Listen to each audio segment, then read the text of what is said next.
If there's one vice Kenya is grappling with, it's this.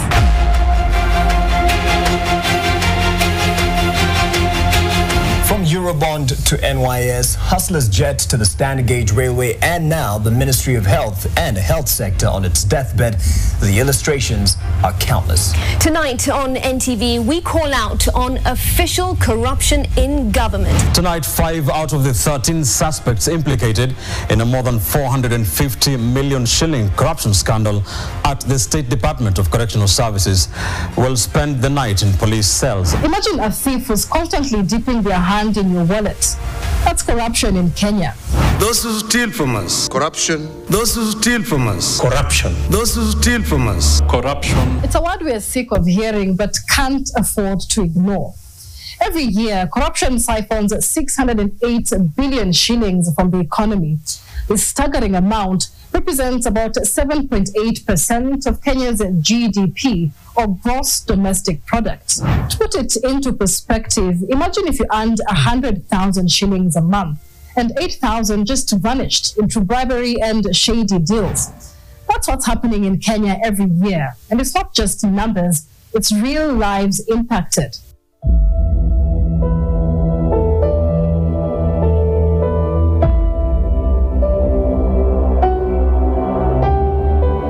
Each year, billions of shillings earmarked for essential services like education and healthcare go unaccounted for.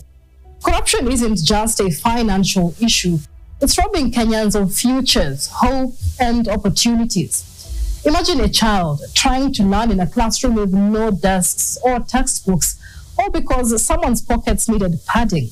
Consider the 3.3 billion shillings scandal in 2020 tied to the Ministry of Health. The funds meant for COVID-19 response went AWOL.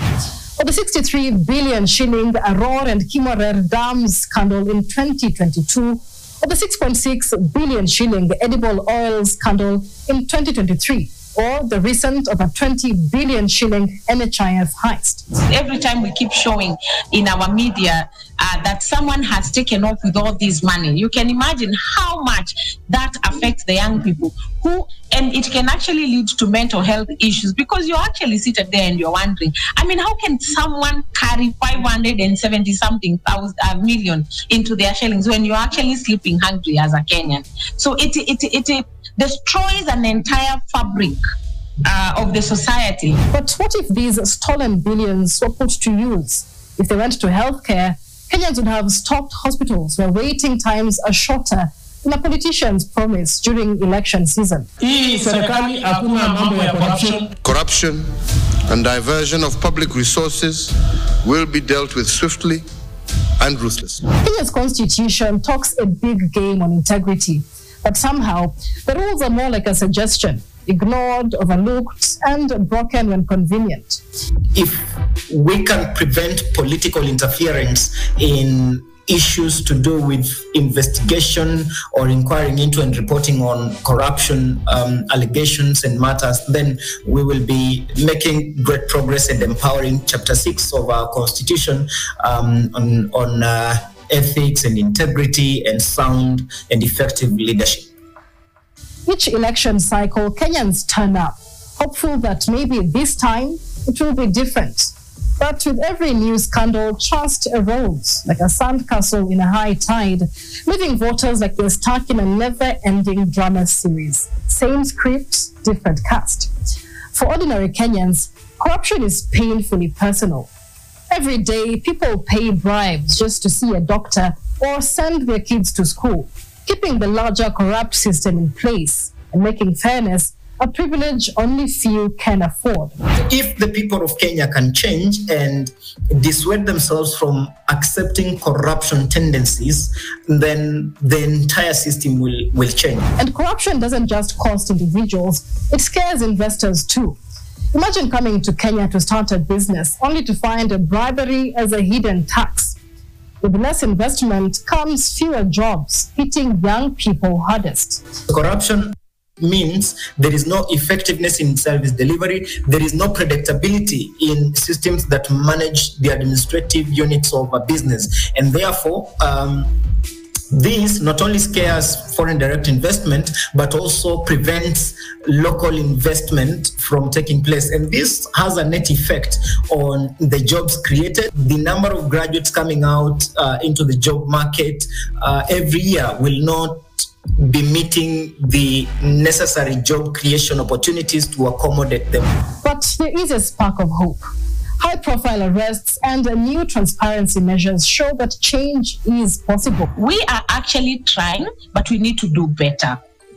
We have seen so many of these culprits go to court and still get out. Unfortunately, majority of these people will end up in our political system, because the way our political system is designed is also another corrupt system. So the money that is embezzled, the money that is taken from the public coffers, part of that money is also used to manipulate the voter, so that you end up now having something I would call systemic corruption. If we deal with the issue of conflict of interest, give the ethics and anti-corruption prosecutorial powers, and empower it to prosecute the suspects of corruption, then we will be decisively dealing with the issue of corruption. Imagine a Kenya where every shilling goes where it's supposed to, where hospitals are well stocked and roads aren't just potholes with a hint of tarmac, and classrooms are fully equipped. The cost of corruption isn't just counted in shillings, it's counted in missed opportunities and lost livelihoods. Without corruption would mean that there's service delivery. A Kenya without corruption would mean that we also vote the right leaders to lead this country. It's time to flip the scripts. Let's choose a Kenya where corruption isn't part of the story, because the price of change is far cheaper than the cost of corruption.